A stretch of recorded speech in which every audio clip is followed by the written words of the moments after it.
नमस्कार मित्रांनो, ओढ इतिहासाची या आपल्या यूट्यूब चॅनलमध्ये तुम्हा सर्वांचं मनपूर्वक स्वागत। मित्रांनो, आज आपण सफर करणार आहोत पुणे शहरामध्ये असणाऱ्या एका अतिशय प्राचीन व ऐतिहासिक शिवमंदिराची, ज्या शिवमंदिराचं नाव आहे श्री सोमेश्वर शिवालय।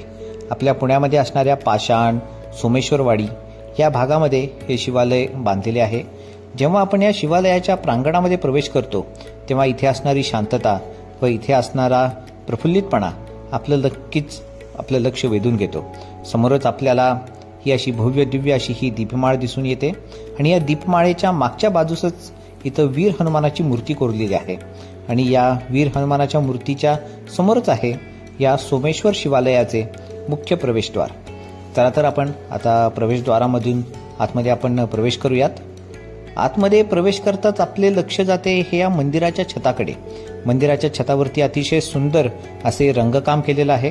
इथे अष्टदिक्पालांच्या चित्रे इथे आपल्याला रेखाटलेली दिसून येतात। आपल्या ज्या 8 दिशा आहेत या 8ही दिशांचे प्रतिनिधित्व करणारे जे देव आहेत त्यांची चित्रे इथे रेखाटलेली आहेत व नंदी महाराजांचं दर्शन घेऊन आपण गाभाऱ्यामध्ये प्रवेश करूयात। गाभाऱ्याची जी चौकट आहे ती अजूनही मंदिराचं प्राचीनत्व आपल्याला सिद्ध करून दाखवून देते आणि आतमध्ये शिवशंकरांची ही शिवपिंड आपल्याला दिसून येईल।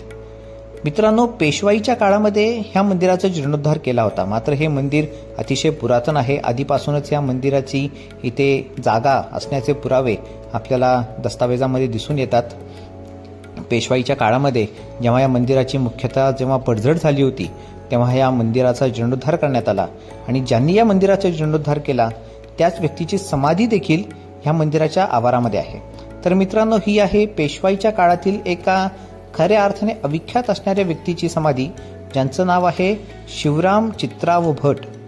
थोरले बाजीराव पेशवे आणि नानासाहेब पेशवे जेव्हा हयात होते त्यावेळी शिवराम चित्राव भट यांनी पेशवाईच्या काळामध्ये अनेक वाडे आणि मंदिरं यांचे बांधकाम करण्याचं काम केलं होतं।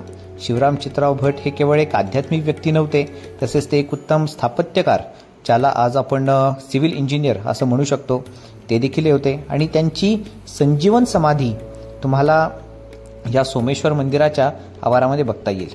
आपल्या महाराष्ट्रामध्ये जे संत परंपरेमध्ये जे संत होऊन गेले त्यामधील संत ज्ञानेश्वर माऊली, तसेच चिंचवडचे मोरया गोसावी असे काही ठराविकच संत आहेत ज्यांनी संजीवन समाधी घेतली आहे आणि त्यामध्ये एक आहेत शिवराम चित्राव भट, पेशवाईच्या काळातील एक खरंच अविख्यात असणारी व्यक्ती। याच्या समाधीचं दर्शन देखील तुम्ही इथे घेऊ शकता। आणि मित्रांनो, तुम्हाला हीच विनंती आहे की आपल्या पुणे शहराच्या गोंगाटापासून, ट्रॅफिकच्या त्रासापासून जर का तुम्हाला थोडे क्षण निवांत असे क्षण जर का तुम्हाला घालवायचे असतील तर सोमेश्वर माडीमध्ये असणारे हे सोमेश्वर शिवालय अतिशय उत्तम जागा आहे। त्यामुळे जेव्हा केव्हा तुम्ही पाषाण, बाणेर, सोमेश्वरवाडी या भागामध्ये याल तेव्हा ह्या सोमेश्वर शिवालयाला अवश्य भेट द्या, हीच तुम्हाला मनोमन विनंती।